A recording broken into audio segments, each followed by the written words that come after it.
खुलुमबाय स्टुडियोआव आं उदांस्रि मुसाहारि बरबरी गुदि बर' थुनलाइ आफाद आरो बरबरी दखरा एबसुआ सनाथि मायथाइ फालिदों। बाक्सानि बरबरी आन्चलिक बाथौसालियाव बरबरी गुदि बर' थुनलाइ आफाद आरो बरबरी दखरा एबसुनि सनाथि फोरबो फालिथाया दिनै नैथि सान। बे नैथि साननि हाबाफारि बायदियै सनाथि मायथाइ फालिथायजों लोब्बा लाखिनानै बिसम्बि जारिमिन नायजाब बिजाब आरो गुबुन गुबुन बिजाबफोरखौ बेखेवनाय हाबाफारि लादों। बे बेखेवनाय हाबाफारियाव सनाथि आगान बिसम्बि बे बिजाबखौ साहित्य एकाडेमि खुदिया बान्था मोनगिरि देवबार रामसियारि बिथाङा बेखेवगिरि आलासि महरै बाहागो लानानै बेखेवना होयो। बेबादिनो बरबरी गुदि बर' थुनलाइ आफादनि जारिमिन बे बिजाबखौ साहित्य एकाडेमि लाइमोन बान्था मोनगिरि लेबेनलाल मुसाहारि बिथाङा बेखेवगिरि आलासि महरै बाहागो लानानै बेखेवना होयो। लक्ष्मण चन्द्र बर'आ लिरनाय सिखावा सोर खौरांगाथाम नायजाब बिजाबखौ बेखेवना होयो बाक्सा जिल्ला बर' थुनलाइ आफादनि बारग' आफादगिरि हितेन बसुमतारी बिथाङा। बेजों लोगोसे जोंस्रांजो बसुमतारीनि लिरनाय उदांस्रिनि होसिख्रावनाय खन्थाइ बिजाबखौ बाक्सा जिल्ला बर' थुनलाइ आफादनि लेङाइ आफादगिरि जेब्रा खुंगुर उजिर बिथाङा बेखेवगिरि आलासि महरै बाहागो लानानै बेखेवना होयो। सनाथि मायथाइ फालिथायजों लोब्बा लाखिनानै बे बिजाब बेखेवनाय हाबाफारियाव बेखेवगिरि आलासि बिथांमोनजों लोगोसे बरबरी ओनसोलनि गोबां सानसुमै मेलेमजिबि आरो फरायसुला फरायसुलिफोरखौ बाहागो लानायखौ नुनो मोननाय जादों।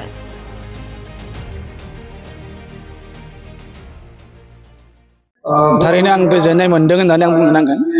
माने बरबरी गुदि बर' थुनलाइ आफाद आरो बरबरी दखरा एबसुनि जा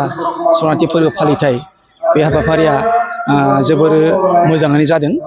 आरो बे इसेबां मेहेरगोनां हाबाफारि जा जोंहा बिसम्बि बेखेवनाय बा जारिमिन बिजाब बेखेवनाय नायजाब बेखेवनाय आरो गुबुन गुबुन बिजाब बेखेवनाय जा हाबाफारिया जोबोर मेहेरगोनां जादों आरो आं आसा फारिगोन आं जाय बिसम्बि सनाथि आगान बेखेवबाय थारैनो जोबोर मोजां जादों आरो बेवहाय आं नुदों नायदों एसे मेगन फिदिंदों आङो माखासे गागि लिरगिरिफोरनि बेवहाय लिरबिदांखौ आं नुनो मोनदों। आरोबाव माखासे बे 50 बोसोराव जोंहा दखरा एबसुनि बिबानगिरिफोर आरो गुदि आफादनि बिबानगिरिफोरनि माखासे रेबगान्थि माखासे जारिमिन माखासे बिसम्बिफोरा बेवहाय हाबना दङ। बेनिखायनो आं एक्सुवेलि गावखौनो दुगानाय मोनदों गोग्गानाय मोनदों बेखौ बेखेवनो मोननानै आरो फारसेथिं जा बिथांमोना सानथामनि हाबाफारिजों बे हाबाफारिखौ खालामफुंदों जोबोर मोजां जादों आरो साजायनाय माबानायफोरा मोजां जादों आरो बिथांमोननि जि डिसिप्लिन जे आब्रुथि बे आब्रुथिखौ नुनानैबो आङो गोजोननाय मोनदों। खारन सरासनस्रा गुदि थुनलाइ आफाद बा जोंहा दखरा एबसुनि हिसाबै आरो जिल्लानिबो सायाव माने बिथांमोना आब्रुथि गोनाङै खुंफुंनो हानाया बेयो बिथां बरबरीनि गासै मेलेमजिबि समाज सिबियारि बिबानगिरिफोरनि गोग्गानाय होननानै आङो गावखौनो गोग्गानाय मोनदों। बिजाब फरायनायनि जि हारिमु जिथु कालसार बियो जोबोद खम जालांदों। बेखौ जोङो जेब्लाबो गनायनांगोन। मानो होनब्ला जों नुखायो जे जोङो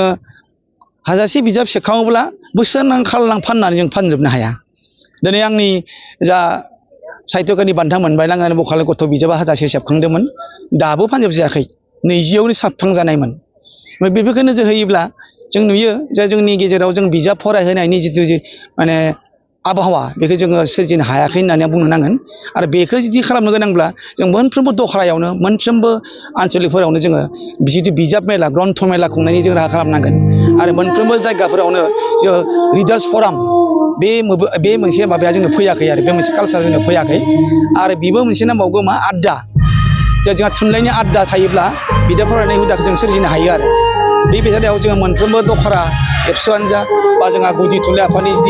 बिबानगिरि बिथांमोनानो जा बे फरायनायनि हुदाखौ बांहोनो थाखाय बेफोरबायदि आड्डा बा फरान रिडार्स फरामनिबा जों जुदि राहा लायोबा निस्सय जोंनि बिजाब फरायनायनि जिथु हुदा बेखौ दानो हागोन आरो बिजाब फाननायनि बिबाङाबो बांगोन होननानै जोङो आसा खालामनो हायो। जोंना बे बरबरी गुदि बर' थुनलाइ आफाद आरो बरबरी दखरा दुलाराय बर' फरायसा आफादनि 50थि मायथाइ थामहिनबा सनाथि मायथाइ फालिथाय बे फालिथाया जोंनि मोनसे जारिमिनारि फालिथाय जानानै थागोन। मानोना गायसनजेननायनिफ्राय बरबरी गुदि बर' थुनलाइ आफादखौ 1977 मायथाइयाव गायसननाय जादोंमोन आरो बरबरी दखरा दुलाराय बर' फरायसा आफादखौ 1976 5 बोसोरनि उनाव बेखौ गायसननाय जादोंमोन। गायसनजेननाय समनि एसे जारिमिनखौ आं नुनायाव आं मिथिनायाव बे समाव जेबोआनो गैयामोन फरायसालिफोरा एलपि स्कुलफ्रा गंफा गंनै गामि गामि दङमोन गेजेर फरायसालि होननायबोथ' गैयामोन बेखौ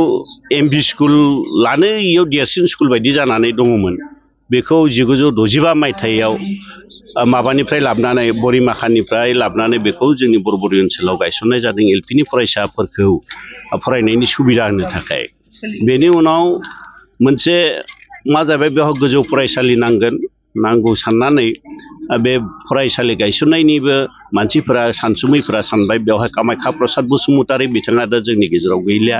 सोलोंथाइखौ बे जोंनि गेजेराव लाबोनो थाखाय बा सोलोंथाइनि सोरां लाबोनो थाखाय थैथां बिथाङा नाजादोंमोन गामियाव बे समाव जाम्बा जाम्बि लेखा फरायनाय सुबुङानो खोब खममोन अन्तत 10% गैयामोन फरायनो हरो दसे दसेनो ड्रप आउट जायो दसे दसेनो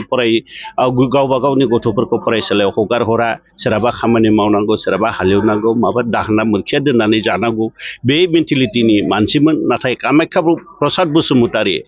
बिथाङा बै समावनो गोजौ सोलोंथाइ लानो हादोंमोन लानानै दानि बरमा गोजौसिन फरायसालि बा जौसिन फरायसालिनि बिथाङा हिन्दी फोरोंगिरिमोन दा बिथाङा बे समावनो सानदोंमोन जे बरबरियावबो बेबायदि मोनसे सोलोंथाइनि थासारिखौ जोङो जौगाहोनांगोन मानसि हिसाबै दानांगौ मानसिखौ मानसि हिसाबै दानो थाखाय सोलोंथाइनि गोनांथिखौ बुजि मोननानै जाम्बा जाम्बि मानसिफोरखौनो लानानै बिथाङा फरायसालिनि नांगौ होननानै गोजौ फरायसालि आरो गेजेर फरायसालि बेबायदि गायसननाय जादोंमोन बरबरि ओनसोलाव आरो बिथांनि बे नाजानायाव मानसिफोरा लासै लासै मदद होबोनानै दा बे जाय फरायसालि 1971 मायथाइयाव गोजौ फरायसालिखौ गायसननाय जादोंमोन बेयाव दा जौसिन फरायसालि जालांबाय दा बेनो जोंनि बरबरि ओनसोलनि गंसेल' जौसिन फरायसालि एलपि दङ गेजेर फरायसालि गंथाम एमभिजि गंब्रै दङ एलपिआ दङ आरो दाबो दुखुनांथावै भेन्सार स्कुला जोंनि गेजेराव दंबावो गंबासो दंबावो आरो मोननै स्कुला जोंनि बे आसाम सरकार बा एसएसएनि खान्थि बायदियै जोंनि फरायसालिफोरा बिल' 15 स्टुडेन्टस थानाय फरायसालिफोरखौ मार्कआप खालामनांगौ होननायाव जोंनि फरायसालिया नैबे बारदै सिख्ला नैबेजों जेराव मिथिं खुंगासिनो दङ बेयाव बारदै सिख्ला हिनजावसा गेजेर फरायसालिया गुबुन स्कुलाव मार्कआप जानानै फोरोंगिरिफोरखौ हरजाजोब्बाय दा बे फरायसालिया बेबायदि थांनानै गैलिया बेनि उनाव 1119 नम्बरनि मोनसे गुदि फरायसालि दङमोन बे गुदि फरायसालिखौ जोंसार गुदि फरायसालि होननानै जोंनि 1 नं दिगालदगायाव बाइबारकेसन खालामनानै लांदोंमोन नाथाय बिबो दा बे फरायसानि आंखालाव बिल' 15 गोलैनानै बे गुदि फरायसालियाबो दिनै गैलिया बे दुखुनांथाव बाथ्रा सोलोंथायाव नाथाय जोङो जौगायाखै नङा जौगादों दानि सानखोआव जोंनि बे माबायाव होनायाव गासैबो बेखौ होनाय जादों जोङो जायफ्रा प्राइड एबा जोंनिफ्राय ग्ल'रिज बर' बिजोंजों फरायनाय नङाब्लाबो गुबुन बिजोङाव फरायनानै सरकारनि गोजौ मासि आवग्रिनो हादों गावनि जिउ राहा दानायाव गोजौ मासि आवग्रिनानै लादों बेफोरबायदि सुबुंमोननिबो जोङो बेवहाय माबा होनाय जादों फट' होनाय जादों आरो बिथांमोननि सिनायथिखौ बेनो होनाय जादों आरो बिथांमोनखौ दिनै बरायगोन बेफोरबायदि गोजौ मासि मोननो हानाय सुबुंमोनखौ बरायगोन आरो बे माबायावनो जों ओरैबायदि खाफाल गोनां जोङो मा खालामदों जे 1971 मायथाइनिफ्राय गुदि बर' थुनलाइ आफादनि जेसेबां बिबानगिरिफोर दङ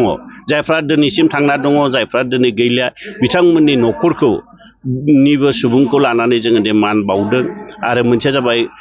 बर' फरायसा आफाद दख'रानि बर' फरायसा आफादनि बिबानगिरि बिथांमोनखौबो जोङो थानायखिनाखौ मान होदों आरो गैयैखौबो न'खरखौ लिंनानै मान होदों आरो रमान हांखोआव जेल जानाय बर' थुनलाइ आफादनि 1974 मायथाइनिफ्राय 74निफ्राय 75 लागै सुंद' सोमावसारनाय जादोंमोन स्क्रिप्टखौ लानानै बे स्क्रिप्टखौ लानाय आन्दलनावबो जोंनिफ्राय 16 सुबुङा मा जादोंमोन जेल जानांदोंमोन सोरबा बुख्रेब सुख्रेब खालामजानांगौ बिथांमोननिफ्रायबो गोबाङानो गैलिया खायसेया दङ बिथांमोनखौबो बरायनो मोनो बे जोबोर गोजोनथाव बाथ्रा बे जोंनि थाखाय जारिमिन आरो दा जोंनि गामि गामि स्कुल एलपि स्कुलफोरा दङ दा दुखुनांथावा जाहैबाय जोंना मिडियामखौ बर'फोरानो नासयनो हमबाय सिगां थैथां नाजानानै गायसनबाय थैथां नाजानानै स्क्रिप्टनि थाखाय जोङो माबा जालांबाय आन्दलन 7 सुबुङानो जिउ खोमालांबाय नाथाय दिनै बर'आनो बर' मिडियामाव गावनि गथ'खौ होनो एसे दाउट जानाय एबा सन्देह जानाय जालांदों बे दुखु गोनां बाथ्रा दा बेखौ लानानैनो दिनै मोनसे सेमिनार खुंनाय जादों आरो बे सेमिनाराव बेखौनो लानानै फरायसाफोरनि दिथागिरि एबा बिगोमा बिथांमोनखौ बेवहाय फोरोंथाइ बा बाहागो लानानै बिथांमोननो फोरोंथाइ होनो सानदों फरायसाफोरखौबो लानाय जादों आरो जिउ राहा दानो फरायसा जायफ्रा फरायबाय थादों कलेजाव हाई स्कुलाव बिसोरखौबो लानानै बे सेमिनार जादों बे मोनसे फिथाइ होगोन होननानै जों सानदों दा बे जोंनि मावनायफोरा एबसु आरो साहित्य ज' ज'यै जों मावबोबाय थादों आरो बेबायदिनो ओनसोलखौ जौगानो सोलोंथाइ बिथिङाव नाजानाय हिउमेन रिसर्सआ गैद्राय नङा जोंनियाव जाबोगासिनो दङ उनाव बांसिन जागोन होननानै आसा थिनाय जाबाय।